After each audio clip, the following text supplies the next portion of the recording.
Well, it's about time that we talk to producer Howard Barish about the current golden age for small indie films.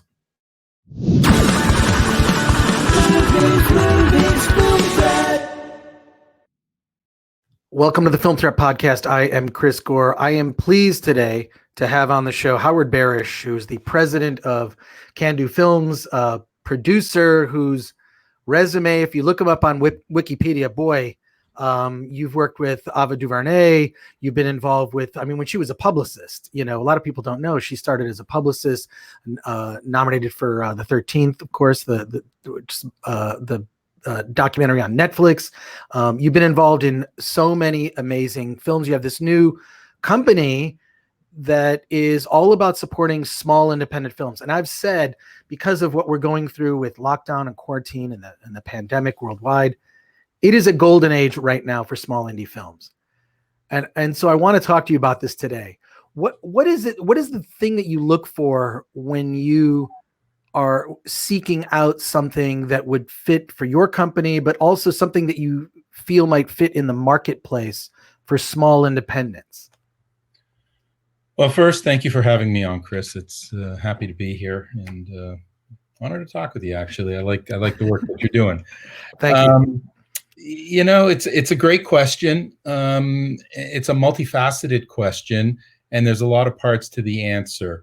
I think first and foremost, when we're looking at projects, we're looking at who the filmmaker is and who that person is behind the project. First and foremost, I gotta like the person. That person has to have passion, they have to have intellect, they have to have a voice. Because if I decide to get involved in a small film, with a filmmaker, it could easily be a 2.5 year relationship. And if this is somebody that I don't want to go to dinner with on a regular basis, it's probably not going to be a good fit. So as crazy as it sounds, personality and persona really, and passion plays a big part, in these films, because these small films usually are passion-driven projects. Then I take a look at the project and I go, who's the audience? Who's going to want to watch this film? And is there an audience? And it could be a niche audience, it could be a documentary on knitting. And that there's millions and millions of women and guys out there that knit. So you're just going to have to figure out how to geo-target, people that are knitters, or, in our opinion, is nobody, is nobody going to have any interest in watching this?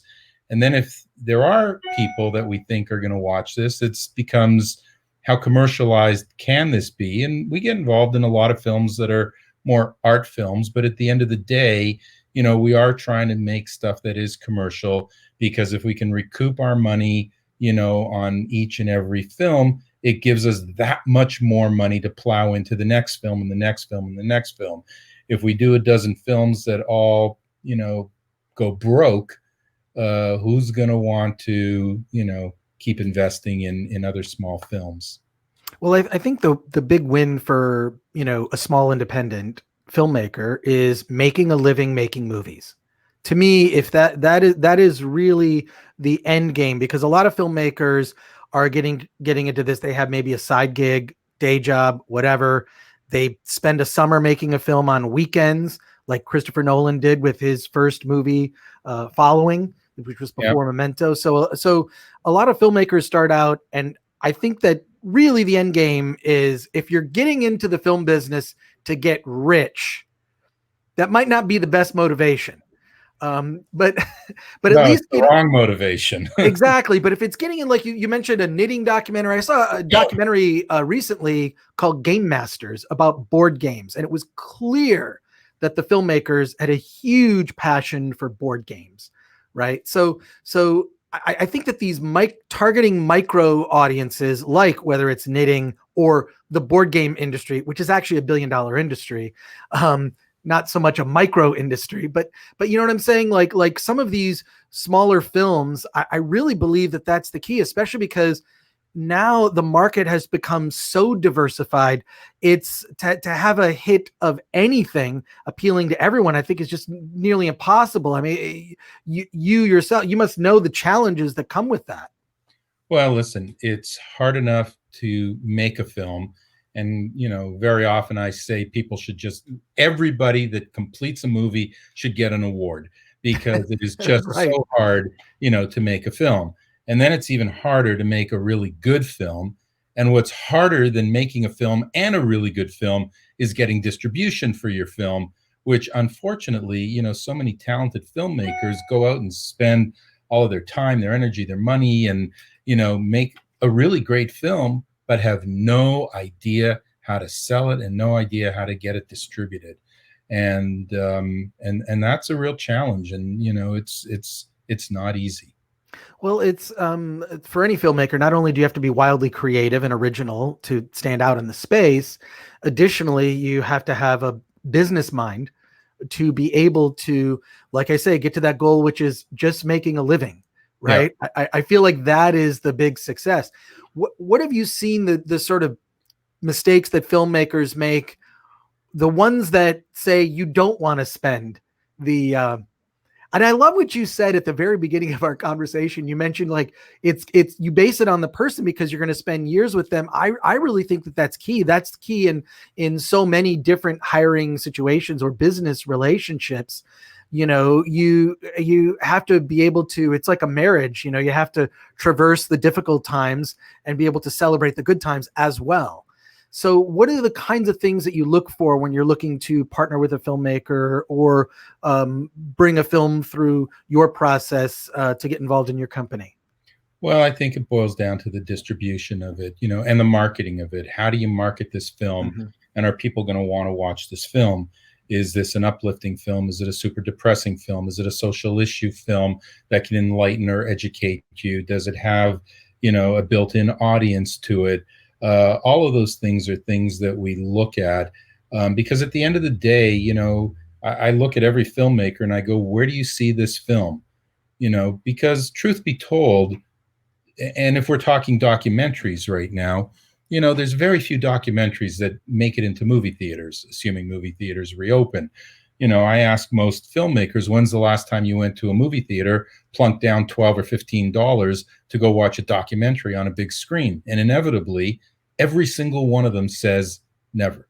And it's like, okay, so why do you think anybody's going to do that for your documentary?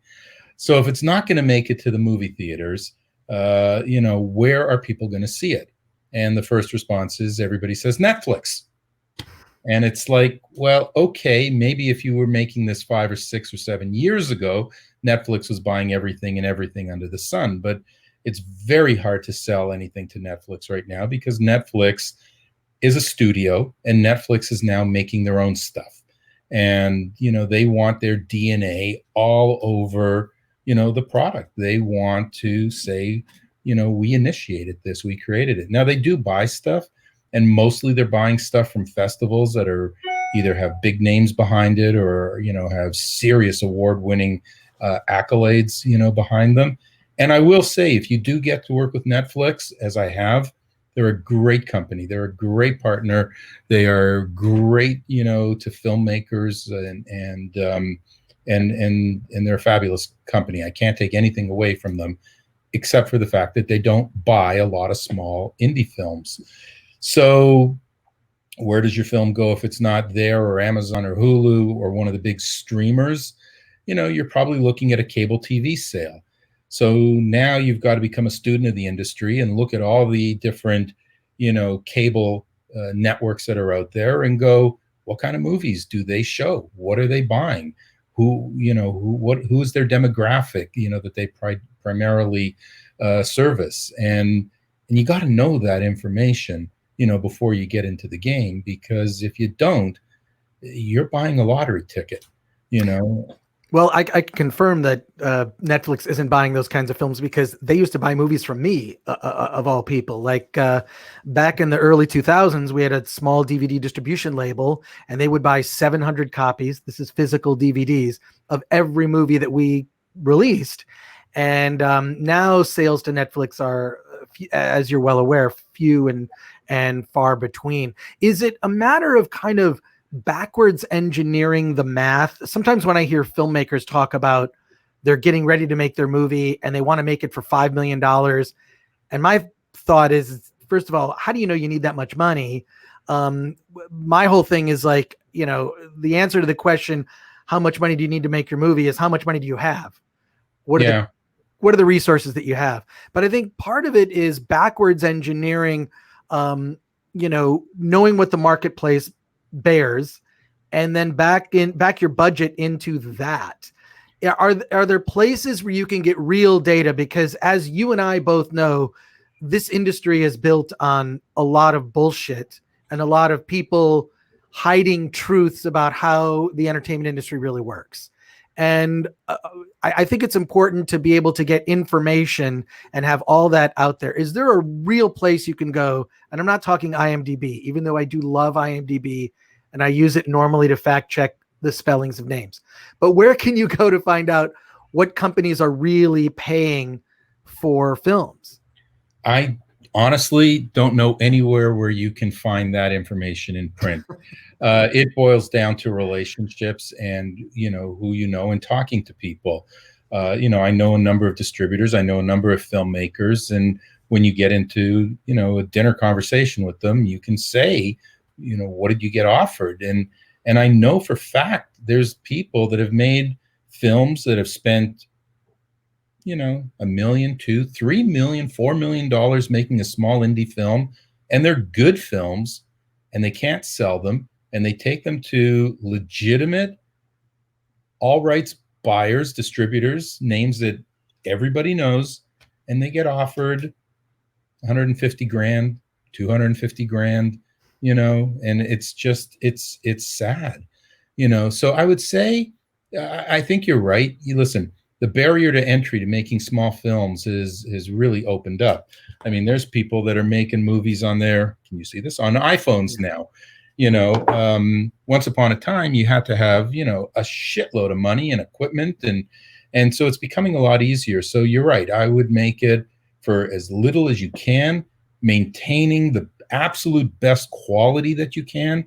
And if you're going to spend money anywhere, the most important thing, in my opinion, is cast. First of all, you got to be, and I'm talking narrative films now, a really great cast is going to get you really great performances. So you have amateur actors, you're behind the 8 ball already. The thing about these small little films that I say is one misfire anywhere along the way and you're sunk, because it's very, very hard to sell or recoup your money or even get it out there on any platform. So you can't make any mistakes. It's got to be perfect the whole way along the way. And if you are going to spend any significant money, spend it on talent and try to get the biggest name that you can get. Because the sad reality is that if you do get the opportunity to sell this film to a studio or a major distributor, they're going to have to go market the film. And they're not going to market it the way that you would market your own film, by rolling up your sleeves and finding every person in the world that is a knitter that you can, send direct market to. They're going to base the movie on, the star's name. And if you've got an A-listed star in your movie, which I know the next question is, how do I get one of those people? It's very hard. You have a way better shot of massive success than if you have a B or a C or a D listed actor or your cousin's best friend, who you're going to put in your movie because they'll do it for free. It's just the reality, of the situation. And especially true also if you want to try to find sales, overseas and monetize, your films internationally.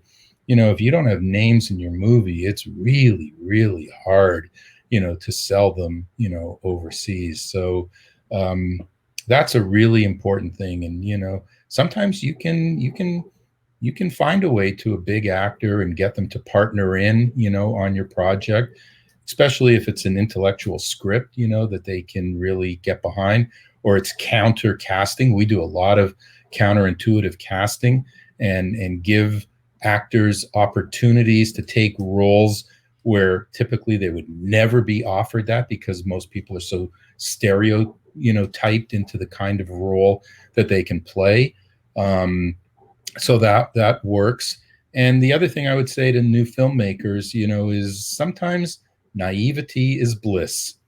And you may not know how to get to, a big shot producer, director, or actor that you want to engage in your film. And I say that's great, because if you knew the barriers to some of those people, you probably would be too afraid to try, and you wouldn't, you would stop in your tracks. But if you don't know, how to do it, you sometimes can crack those doors and be really surprised. Well, there's a couple different ways you can do it. I mean, you can go on IMDb Pro. I have an IMDb Pro account, and almost everyone's email is on there. If not the email contact info with their information, right, to get through their representation. The other thing is, I've talked to a lot of indie filmmakers these days that cast through social media, reaching out through talent via social media. And you're right, having an actor that kind of wants to pivot in their career, an established actor that wants to do something sort of outside of what they're traditionally known for, is a great way to kind of to appeal to talent. Generally, in those cases, you're going to have to make them an executive producer. They're going to have an equity stake in that project. But I don't see how that's a bad thing. I think that, at least the time I've spent in the independent film industry, the one thing I've noticed, and from going to film festivals, I'm sure I'd like to hear your comments on this. There's no one telling you can't do anything. And I think I love that. There's no rule book. There's no rule book saying, well, you can't have a movie at Sundance, or you can't have a movie distributed by Focus Features, and you can't do this. There are no barriers. This is what I love about independent film more than any other arena, is that no one is being told they cannot. It's a matter of you make your own opportunity. It's very entrepreneurial. I'd like to hear your comments and your own experiences on that topic.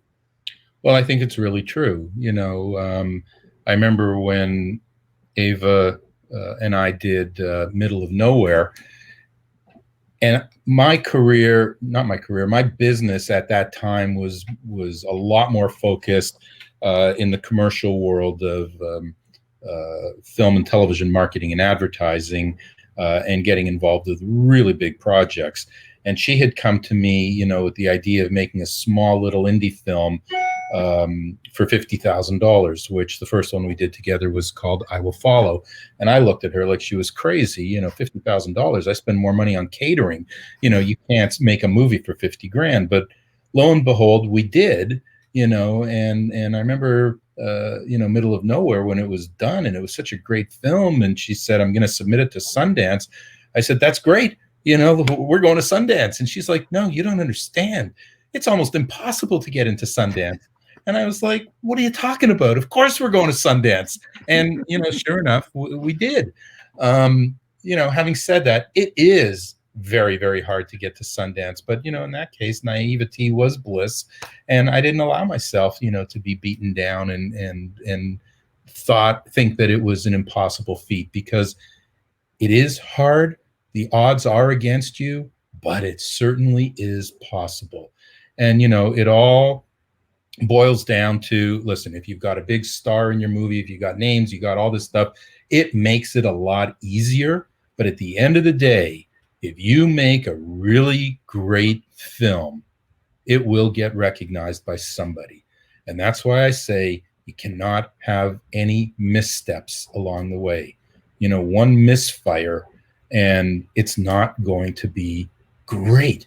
Because if you're making a movie for $50,000 or $300,000, you're probably not doing a lot of stunts and special effects, and it's probably a contained film. It's probably smaller, so it's not a period piece film in all likelihood. So it's got to be it's got to be great, and first and foremost, it starts with writing. And it starts with the script. And I would also encourage people, don't write something in a weekend and say, okay, we're ready to go. Really hone your craft as a writer. get input from other people. Don't live in a vacuum, and look for the most experienced people that you can and hear what they have to say. And there's an old adage that says you ask 6 different people, you're going to get 6 different answers, which sometimes is very true. But, hear what people are saying. And if you hear the same comment, repetitively, there must be a reason why you're hearing that comment. And, the biggest hurdle I see a lot of people have is put your ego aside, take the notes. People are giving you notes because they want you to succeed.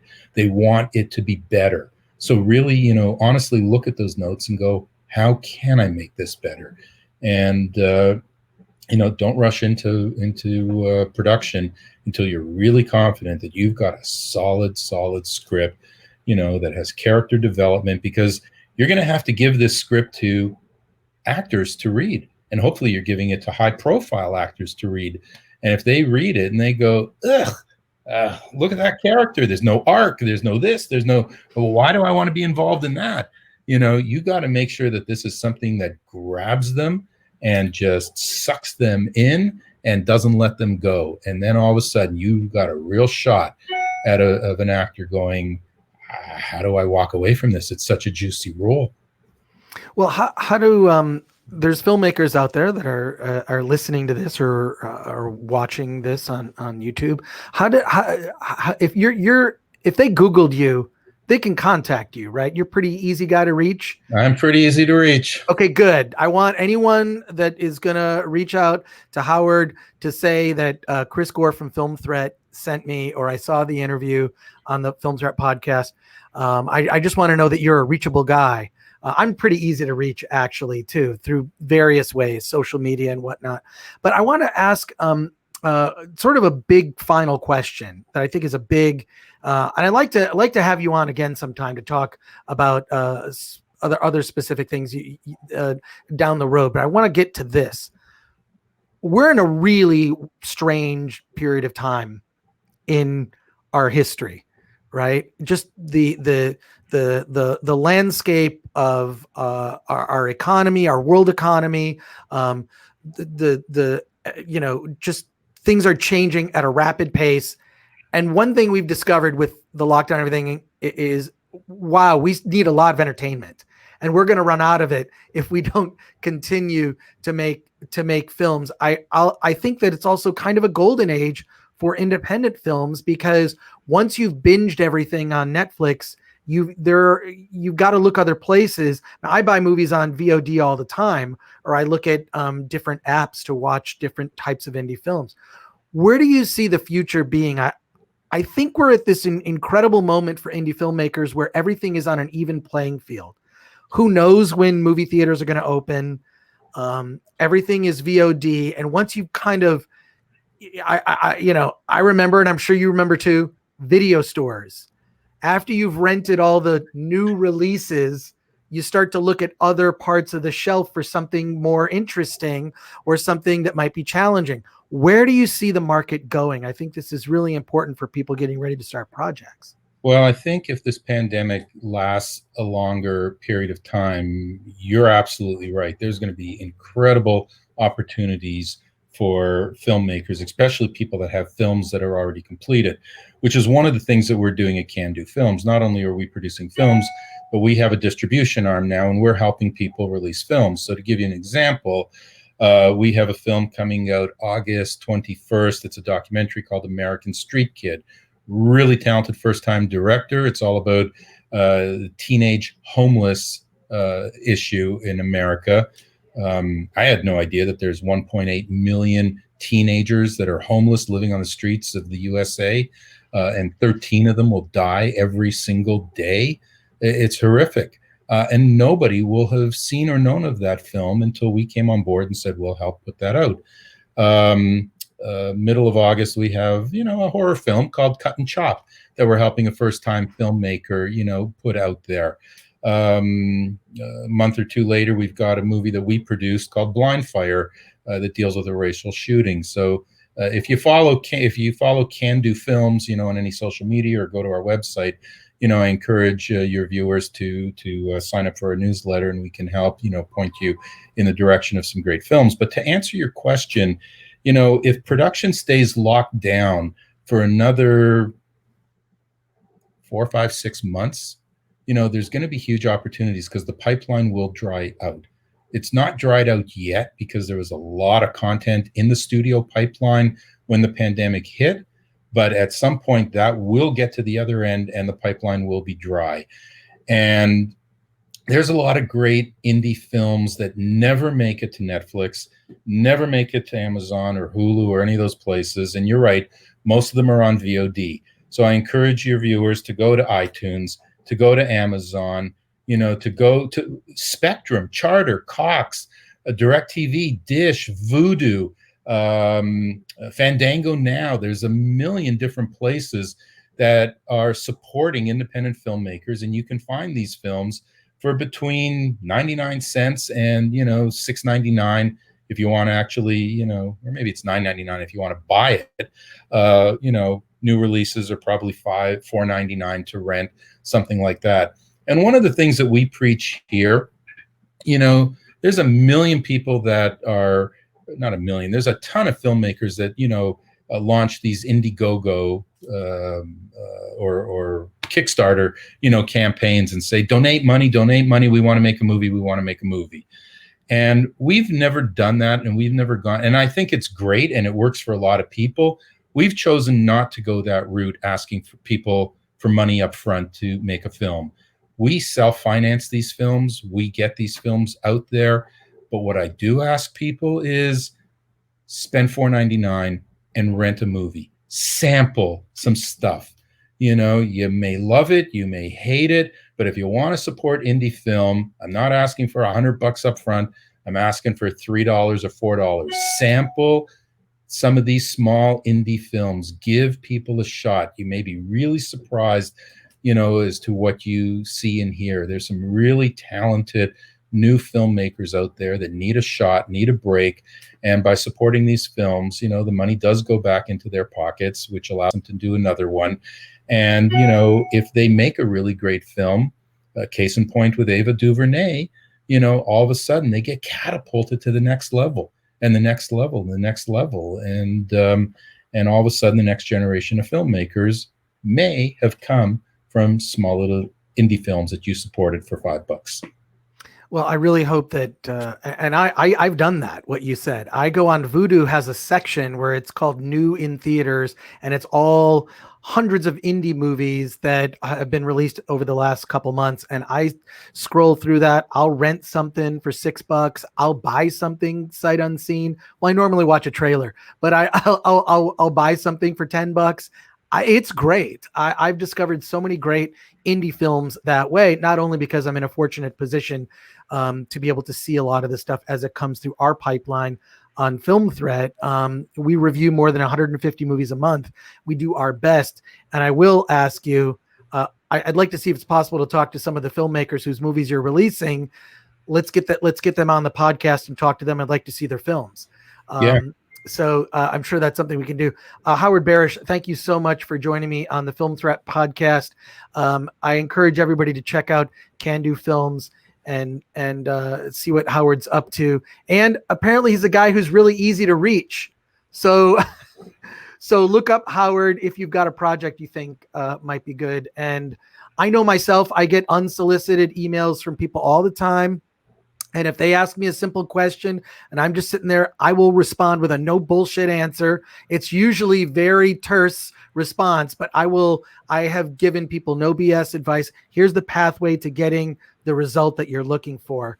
And Howard, you seem like a no BS guy too. So yeah, I'll say one last thing. It's hard Please. to get unsolicited material. So don't send scripts, but send a log line. Send a 2-sentence synopsis as to what it's about. And if it's something that seems like it may spark our interest, we will get back to you. Great. Howard, thank you for joining us on the Film Threat podcast. I really appreciate it. My pleasure. Thank you, Chris.